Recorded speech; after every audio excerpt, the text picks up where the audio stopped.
Greetings from Deal and Annulus. We're here in House of Thule. We're in the Fear Out the Dream. The way you get here is you zone in from the plane of knowledge and you head west to this young lady, Kaylin Stearns. And the way that you do is these dream fragments, they drop off various mobs. They drop off names, but they also are random world drops. They're more rare off world drops, but they are a lot more common off named mobs. So you go over to this young lady that says rank 2 spells under her name. Her name's Kaylin Stearns. Make sure you're not in Viz and Haler. And she just say the word dreams and say the word spell. All right, so what you're going to do is you have this median nebulous dream fragment. So you just click median nebulous dream fragment. Accept. Alrighty. So now she gives you a quest, and all you got to do is take your dream fragment and hand it to her. Give. All right, so now here's the key. You got to be careful. So right now, I have wound 2 over here. I have instruction and toxicity, but I don't think I have vigorous dagger strike. And the way you do that is you go into your combat abilities, which is Alt-C. You hit S, and what you're looking for is I sort by level, and you look for vigorous dagger strike. And I don't see it. This is a level 88 spell. So under 88, I don't have it. Okay, so that's the key. So I want vigorous dagger strike. Select. Okay, there you go. And I just memorized it. Okay, so that's how you do. So if I were to say buy a spell I already have, like Wound 2, or in this case a melee tome that I already have, then I believe that would effectively just consume the shard. And a lot like an old school Everquest turn-in, I believe it would have just consumed my item, and I would be stuck with a tome that I already had. Now that tome is tradable, so I could give that to another player or sell it to him.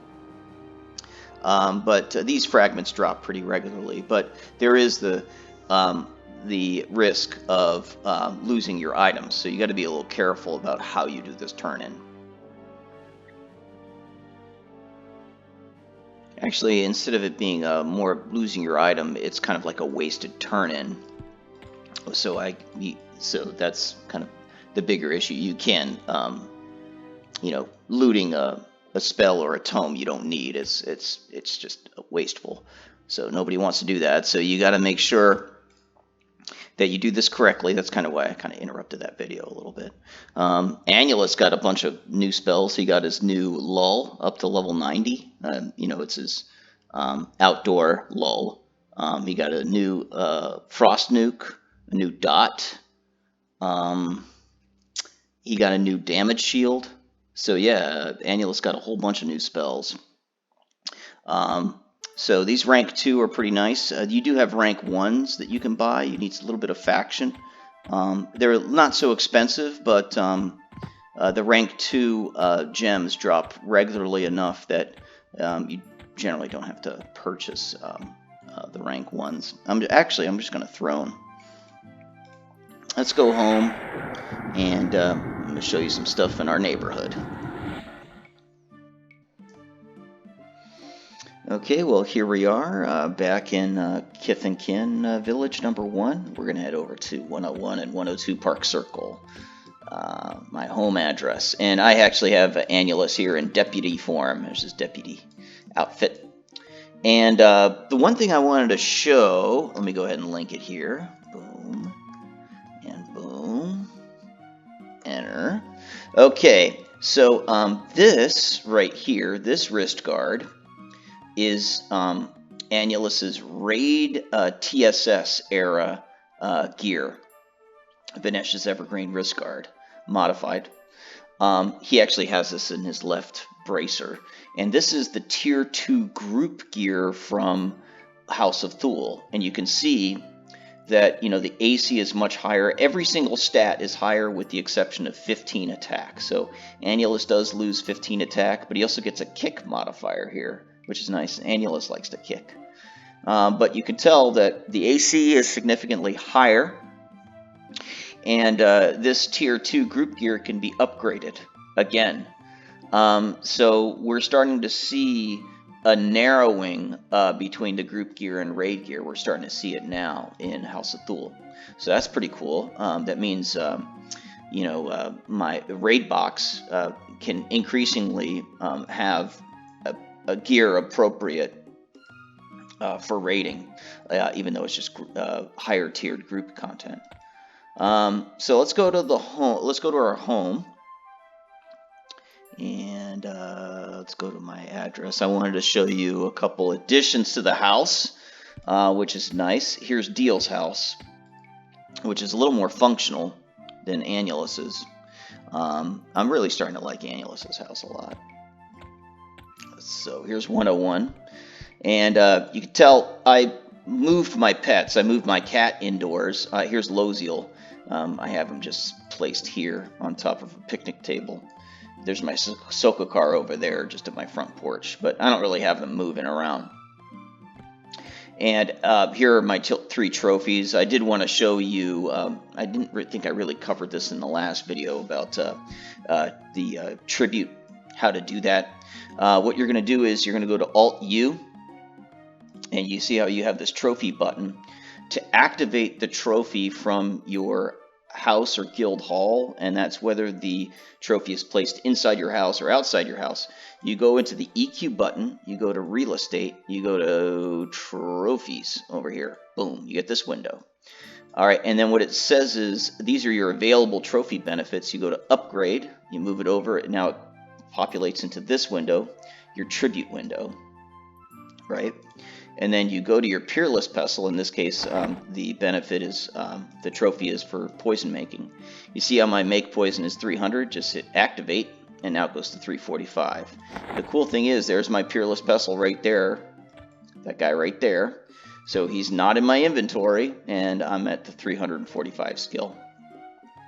So that's pretty cool. It allows you to, so the homes do provide that functionality. And, you can offload your inventory, and they look cool. I mean, this looks really cool. Well, I want to show you Annulus's house, just show you how cool this looks. So, when you look at this, this is definitely like a Karana Ranger's house, for sure. Let me go over here with my little buddy, and let's equip his bow. Yeah, that's what he would look like. Alrighty. So, when you look into his house, we have this beautiful flower garden here, and a little flower bed of, sunflowers. Eventually, I'd like to maybe put these into a flower bed. Over here in Deal's house, I'd like to have a birthday cake. So if anybody knows of a birthday cake that I can place, I'd like to put that here. I feel like Deal's house would be a place where I'd have a party.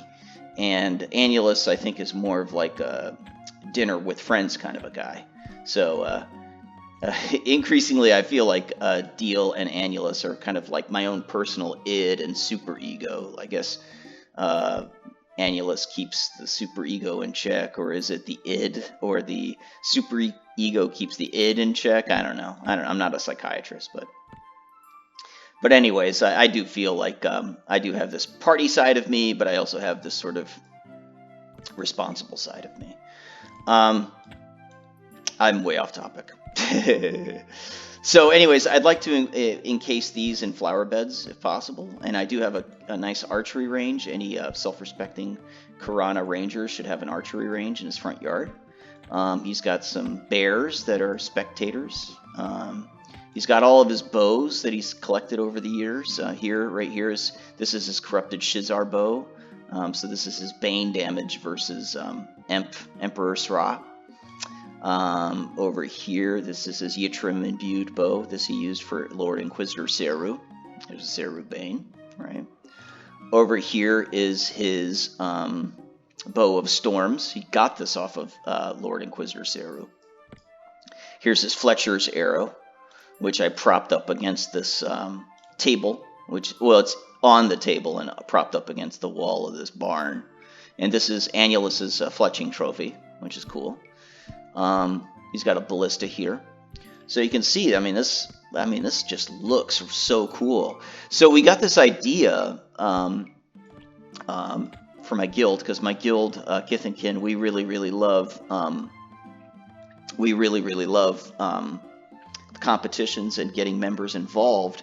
And so we had this idea to have a house decorating contest and award prizes for both best interior design and best exterior design. Okay, so the first prize would be 1 chrono. And we're going to announce this at the beginning of the next expansion, which will be the Veil of Alaris. So whoever wins the best interior design gets a chrono, and whoever wins the best exterior design gets a chrono. For second place, it's 150,000 plat for interior and exterior designs. And for third place, it's 75,000 plat. Second place for the design contest.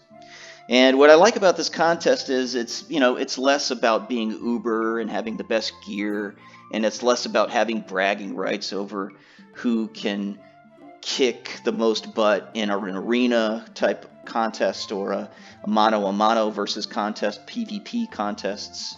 And it's less about the speed competition. Remember the Old Man McKinsey speed competition? That was very successful, but it's less about reaching the finish line first. It's more about who can express themselves artistically, which I think is, incorporating maybe a little more of the right brain, maybe just that side of our personalities where you kind of want to match the house to the character, as I try to do with Annulus here, or maybe match the land to the vision.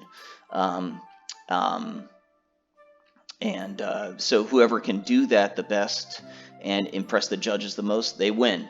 So I feel like our guild feels that this is a way to encourage participation, get people interested. You can tell that with these armor turn-ins, you're going to need money to do armor upgrades. When you upgrade from tier 1 to tier 2 and tier 2 to tier 3 group progression, you're going to need money for that. So obviously, having a place where you can earn money through a competition is definitely something that helps individual players. So, just a great way to be involved in this game. You don't have to be a raider, but it definitely helps. So anyways, this is all I really had to say. I hope you guys enjoyed the video. Let me know where I can get a nice birthday cake. And let me know where I can find good flower beds. If you know, please shoot me a tell with the vendor name and how much they cost. Thanks so much, guys. I hope you all have a good week. Bye.